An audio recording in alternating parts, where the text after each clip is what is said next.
14ാമത് KSC Bharat Murali നാടകോത്സവത്തിന് തുടക്കമായി.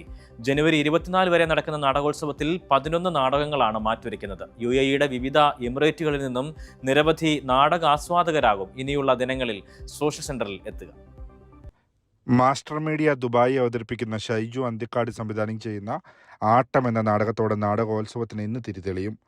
ആക്ടോറിയം Dubai അവതരിപ്പിക്കുന്ന ബിജു കൊട്ടില സംവിധാനം ചെയ്യുന്ന വംശപർവം, അബുദാബി ശക്തി തിയേറ്റേഴ്സ് അവതരിപ്പിക്കുന്ന നിഖിൽ ദാസ് സംവിധാനം ചെയ്യുന്ന പൊറോട്ട്, ഓർമ്മ ദുബായി അവതരിപ്പിക്കുന്ന എമിൽ മാധവി സംവിധാനം ചെയ്യുന്ന പെട്രോ, തിയേറ്റർ ദുബായി അവതരിപ്പിക്കുന്ന OT ഷാജഹാൻ സംവിധാനം ചെയ്യുന്ന ദോമി കിത കിത ദോമി, യുവകലാ സാഹിതി അബുദാബി അവതരിപ്പിക്കുന്ന MS ശിവകുമാർ സംവിധാനം ചെയ്യുന്ന കാപ്പിരി കപ്പൽ, അലൈൻ ക്രിയേറ്റീവ് ക്ലൗഡ് അവതരിപ്പിക്കുന്ന ഹസീം അമരവിള സംവിധാനം ചെയ്യുന്ന Macbeth last show, Al Ain Malayali Samajam അവതരിപ്പിക്കുന്ന സുധീർ ബാബൂട്ടൻ സംവിധാനം ചെയ്യുന്ന തീ മാടൻ, കൈരളി കൾച്ചറൽ ഫോറം അവതരിപ്പിക്കുന്ന ജയേഷ് നിലമ്പൂർ സംവിധാനം ചെയ്യുന്ന ഇനിയും, ഒൻറ്റാറിയോ തിയേറ്റേഴ്സ് ദുബായ് അവതരിപ്പിക്കുന്ന ജോബ് മടത്തിൽ സംവിധാനം ചെയ്യുന്ന മോക്ഷം, ചമയം തിയേറ്റർ ഷാർജ അവതരിപ്പിക്കുന്ന സുവീരൻ സംവിധാനം ചെയ്യുന്ന ബ്രക്കറ്റ്സ് ഗലീലിയോ എന്നിവയാണ് അരങ്ങിലെത്തുന്ന നാടകങ്ങൾ.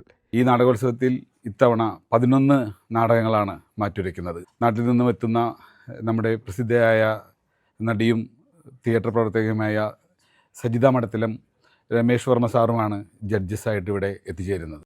കേരള സോഷ്യൽ സെന്റർ അബുദാബിയിൽ പ്രത്യേകം സജ്ജമാക്കിയ വേദിയിൽ രാത്രി 8:15 നാടകങ്ങൾക്ക് തുടക്കമാകും. കഴിഞ്ഞ ദിവസം നടന്ന വാർത്താ സമ്മേളനത്തിൽ KSC president Manoj TK, general secretary Sajeesh Nair, treasurer Aneesh PV, joint secretary Ponnoos Chacko, literary secretary Nikhil, arts secretary Haris Hussain എന്നിവർ വാർത്താ സമ്മേളനത്തിൽ പങ്കെടുത്തു. Sibi Kadavil NTV Abu Dhabi.